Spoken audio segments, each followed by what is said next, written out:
Every year, a number of WWE stars leave the company for various reasons, including contract expiry, firing, or requested releases.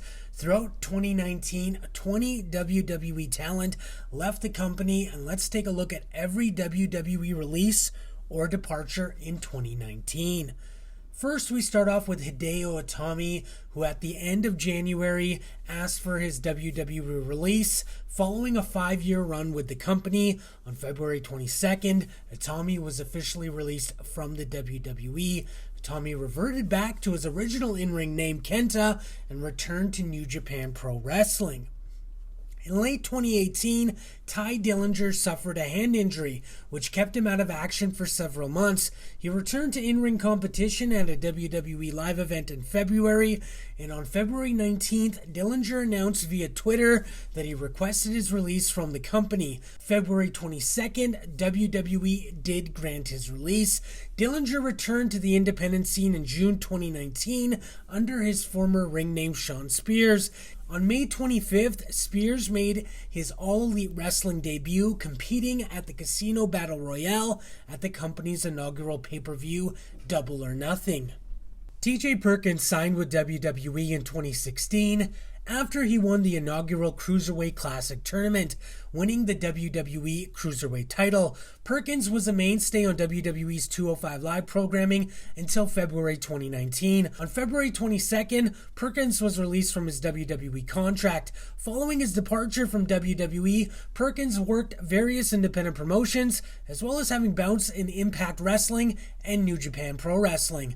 In 2017, Jim Ross returned to WWE, signing a 2-year deal with the company. Although under contract, Ross would make limited appearances for the company.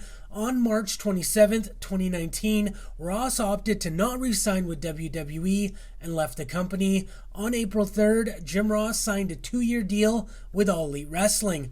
One of WWE's biggest stars, Dean Ambrose, decided not to re-sign with the company. At the end of January, Ambrose gave his WWE notice and stated he would not sign a new contract with the company when his current deal expired at the end of April. Ambrose worked his last match on April 21st during a special event titled The Shield's Final Chapter. His contract expired on April 30th. Shortly after leaving WWE, Ambrose signed a deal with New Japan Pro Wrestling and worked various independent organizations under his former persona, Jon Moxley. Moxley then signed a full-time deal with All Elite Wrestling, making a surprise appearance at the company's inaugural Double or Nothing pay-per-view. Following a long tenure with WWE as a backstage producer, Arn Anderson was fired from the company. Initial reports emerged on February 22nd, indicating Anderson was let go following an incident that occurred at a WWE live event earlier in the month. Anderson reportedly allowed an intoxicated Alicia Fox wrestle a match, which caused him to be terminated from the company. Anderson signed a non-disclosure agreement, which didn't allow him to provide details on his release. WWE lost one of their longest tenured talent when Goldust decided to leave the company after his contract expired. Goldust confirmed his departure with WWE on April 21st, 2019. Following his exit from the company, Goldust joined All Elite Wrestling under his former name, Dustin Rhodes. He faced his real-life half-brother Cody at the Double or Nothing pay-per-view. On April 26th, Dean Malenko left WWE after 18 years with the company. Malenko's departure came following WWE hiring numerous new agents for backstage roles. On May 25th, All Elite Wrestling announced that Malenko had signed with the company as a senior producer.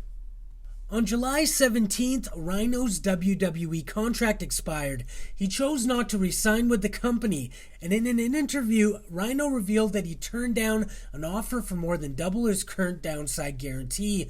Despite still being under contract with WWE, Rhino showed up for Impact's Bound for Glory on July 7th under a mask.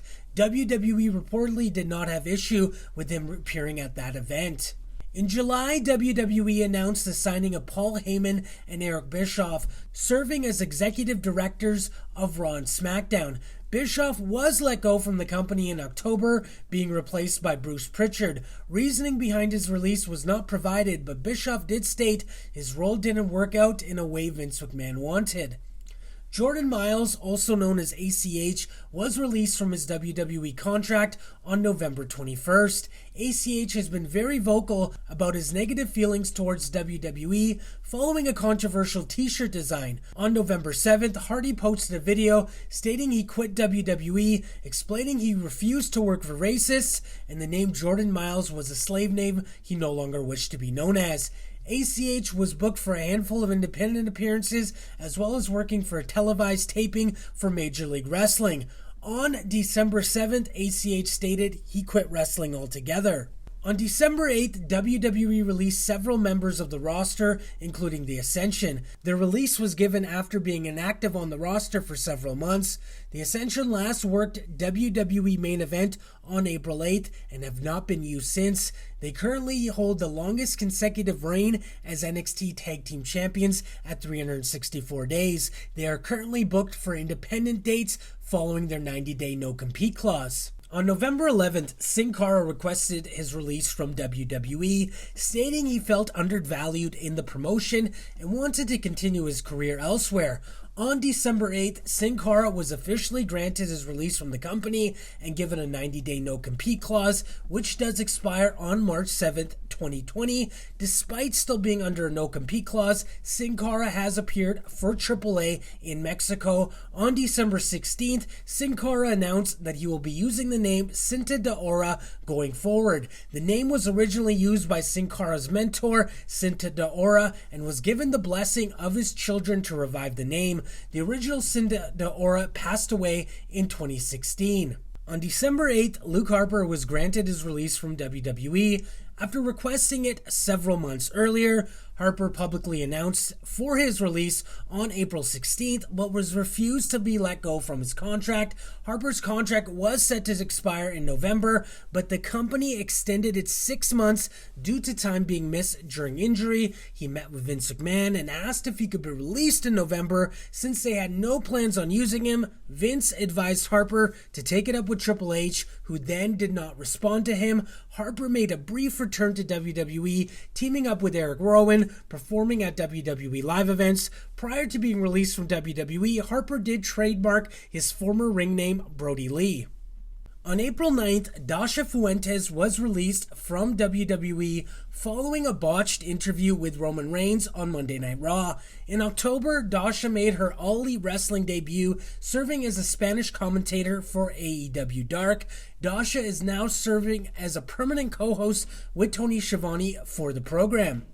In April, reports surfaced that Nasser Al Rooh was released from WWE. Nasser signed with WWE in 2017, being touted as the first person from Kuwait signing with the company. In May, Nasser took to Instagram, indicating he asked for his release to pursue his goals in CrossFit.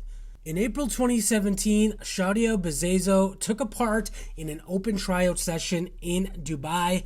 Later that year, she became the first Arab woman signing a WWE contract. Despite being signed as an in-ring performer, Sadia was mainly used as an Arabic language host on WWE Middle Eastern programming. In April, Sadia was released from the company. In February, former University of Michigan football player Ricardo Miller reported to WWE's Performance Center in Orlando, Florida. After a month at the Performance Center, Miller requested his release from the company. In early 2018, Stacy Irwin Jr. signed a developmental contract with WWE.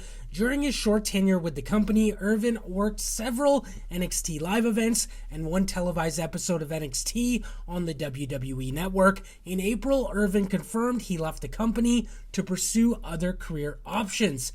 Percy Watson signed with WWE in 2009, working under a developmental contract under the Florida Championship Wrestling territory. Watson worked as an in-ring performer for the company until May 2013. He worked one independent match in 2014, then retired as an in-ring performer. In 2016, Watson rejoined the WWE as a commentator. He worked for various programming including NXT, WWE Main Event, and 205 Live. In May, Percy left the company to pursue other interests. So that is 20 20 WWE talent who have left the company in 2019. Which one do you think made the biggest impact for the company, and who do you think will be leaving the company in 2020? Let me know your thoughts in the comments below, and as always, don't forget to DDT that like button and subscribe, join the notification squad to be notified of new videos, and have a great day.